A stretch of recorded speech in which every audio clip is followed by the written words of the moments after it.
I'm going to follow up a little bit on the tariffs and on trade policy. That affects a lot of companies here, and not just on China. As you know, the collateral damage. And as you mentioned, it's not just on China, but I know former President Trump says a lot of things, but he just yesterday threatened tariffs against Mexico, mainly on immigration. But a lot of members of Congress have done it because they're Chinese suppliers and Chinese companies in Mexico. Same thing for Vietnam. He also has attacked TSMC as stealing U.S. technology, and of course, that's not only important economically, but it's important strategically, and so on. I know he says a lot of things. How realistic is any of this? Because he does reflect opinion one way or the other, even if the reasons that he gave are maybe different ones than certain members of Congress, where they've been focusing on Mexico, not so much on Taiwan, but anything that affects Taiwan is highly sensitive in terms of given the situation. Yeah, so I think there's some likelihood that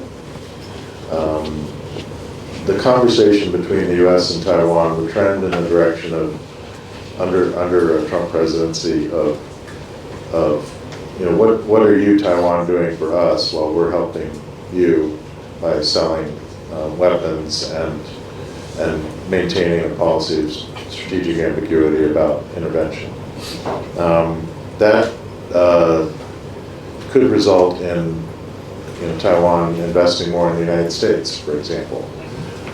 It could result just in some more intense communication. There's also a pretty strong school of thought among many leaders in the Republican Party in particular that the U.S. should be even more supportive of Taiwan than it has been. And so there's a diversity of opinion within the Republican camp on Taiwan that doesn't exist on the Democratic side. And how exactly that plays out, I think is a little bit unpredictable, but it wouldn't surprise me to see some Taiwan kind of making some gestures towards the United States to make a Trump presidency happy, but at the same time, the U.S. maintaining its support. The Mexico piece is quite interesting because the U.S.-Mexico-Canada agreement is up for a required renegotiation or reopening for discussion, at least, in 2026. And so that process will probably start already in 2025. And the U.S. is essentially starting to send a message to Mexico is if we put, and particularly people in the Trump camp, if we put these high tariffs on China, you, Mexico, should not become the China factory location and then export tariff-free into the United States using that agreement. And we, the United States, will take measures to make sure that doesn't happen. Now, there's been a lot of talk about Chinese investment in Mexico. Our firm looked at the numbers. It hasn't trended up that much yet.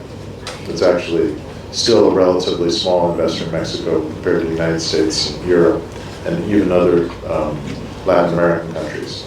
But that could grow rapidly, and I think the U.S. will probably try and take some course of action towards Mexico to stop that from happening. Now, there's a lot of issues between the U.S. and Mexico. There's immigration issues, there's drug enforcement issues, and there's some give and take here. And so I think if the U.S. starts going really hard on Mexico, particularly given its current leadership, there might get some pretty serious kickback from the Mexican side on what the degree to which they're willing to cooperate with the United States on immigration enforcement. President Trump says he's going to deport a lot of people. Where's he going to deport them to?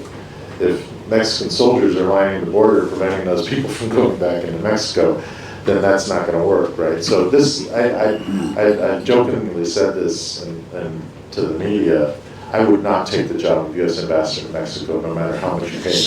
I just would not do it. Might be awful. I'd take any other post ahead of that. Just one comment to that. One of the issues that affects some of our members is that U.S. and other companies, the part of the China Plus One and China Plus Two moving to Mexico, some of their Chinese suppliers followed them. It's not a big number, as you said, but it's sort of important to them, and it sort of would undermine their strategy of moving China Coast 1 and 2, right? Well, that's right, and from a Mexican perspective, they got into a free trade agreement with the United States precisely to become a manufacturing center to export to the United States, and if they're being told that the world's largest economy, or second largest, however you count it, can't be part of that equation, they're not going to be pleased. And then a lot of U.S. businesses would be really unhappy as well. I think it's going to be kind of a high stakes and exciting thing. Good business. But is there any move afoot to include the decoupling or the de-risking to even Chinese-owned factories in third countries, or is that going to be too hard to figure out? There will be moves to do it, but at a certain point you start getting beyond the reach of U.S. government and the capability to play whack-a-mole on a global basis. That would then revive the discussion about whether you should have global tariffs. But then how do you implement a tariff on only Chinese companies in Bangladesh or France, for that matter, right? How exactly do you do that? And then how many millions of U.S. customs officials would you have to hire in order to open up all those packages and sort out what was made by a Chinese company and what wasn't? So it's much simpler to just do the direct tariff on China and declare victory as the trade is diverted to other channels. Another question? I have a follow-up on that. Just following up on that, the trade agenda more broadly, and I think in the Biden administration there was maybe some disappointment at the lack of what we think of as traditional kind of market access, free trade deals, bilateral and multilateral. Trump, as we recall, only likes bilats and renegotiation of existing ones, I recall. What's the kind of trade landscape more broadly, sort of going forward here with the reshoring and deglobalization trends, et cetera? So the U.S. domestic politics is leaning heavily against comprehensive, negotiated, win-win market opening deals. And there's a phobia or an allergy against the trade word in both the Republican Party and the Democratic Party, particularly if it's called free trade. So no, there's just very few members of Congress or politicians who want to talk about globalization as a good thing, free trade as a good thing, win-win solutions is a good thing. So, and that has a lot to do with U.S. domestic politics, the negative framing of U.S. politics, diminished economic security among the lower middle class of the United States, deindustrialization of the northern Midwest, which are the most important political states in the country, et cetera, et cetera. There's a whole bunch of reasons why the U.S. is moving away from trade. Positive trade rhetoric, but at the bottom, at the end of the day, they're similar to the same reasons that Britain left the EU and other countries have been reluctant about trade policy. So with that context in mind, what is achievable in positive trade policy momentum? I think a few things might be possible. The UK wants a trade agreement with the United States, and that's been discussed from time to time. There's a lot of support for the idea of using trade policy to help Taiwan. Now, that's completely inconsistent with Mr. Trump's statements about the Taiwan stealing all of our semiconductors or whatever his accusation is. But but it's still possible, I think, actually, as a framework for U.S.-Taiwan relations because of that unique relationship. And there may be some other countries where there could be bilaterals, but I don't expect the Trump administration to, if it happens, to really go vigorously back into the WTO or do any multilateral agreements or do anything particularly creative. Nor do I expect the Harris administration to do so. as the Biden administration is not. A question? Yeah, then I'll take one. Thank you. I'm Robert with Germany Trade and Invest. First, one simple question. Do you see a preference from the Chinese side for one or the other administration? We see some statistics that if Trump will come in, there will be higher impact on the decrease of the GDP until 2028 compared to Harris administration for the US as well as for China. And the second question is your advice for international companies operating in China regarding diversification. Does it have an impact on one of the other administrations? Thank you. Sorry, what was the question? The second one? Advice for international companies. Diversification of the companies within China, depending on the administration. Yeah. So on the first matter of which poison does Beijing prefer? When various thought leadership people in Beijing or Shanghai have said that it's a choice between two negatives, I think they're telling the truth from their perspective. They want George Bush, right? to win the election, and he's not running. So it's really an on the one hand, on the other hand type thing.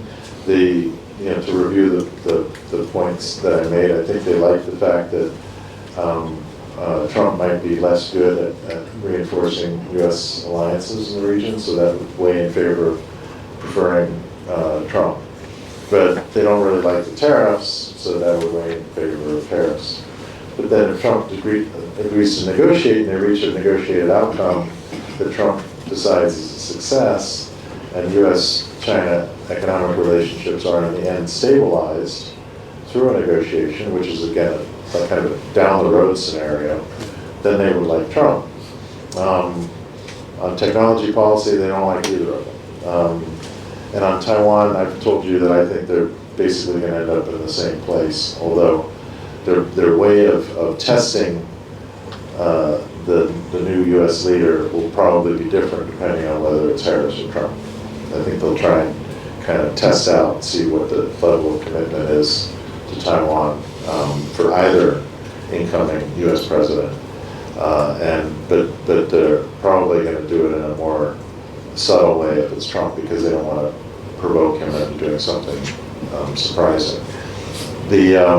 So on your second question, I think companies deciding I think it was the Clash that had the song "Should I Stay or Should I Go Now?" There's a lot of factors involved, right? Do they have alternatives? What is the economics of the alternatives? How quickly can those be implemented? Are the upstream supply chains available if they pursue an alternative to operations based in China? How dependent are they on Chinese consumers for their business model versus export? Are they a services company or a goods company? What kind of goods company are they? What is the reputational risk of continuing to operate in China in the eyes of Washington? What is the operational risk that the Chinese regulators are going to impose on them? Do they expect future restrictions in the Chinese market based upon the trends in Chinese regulatory policy? So I could go on this stuff, because this is what George and I do for our day jobs. But it's a complicated decision. I think it will be one that's made by companies based upon their own interests, and their lay down, and then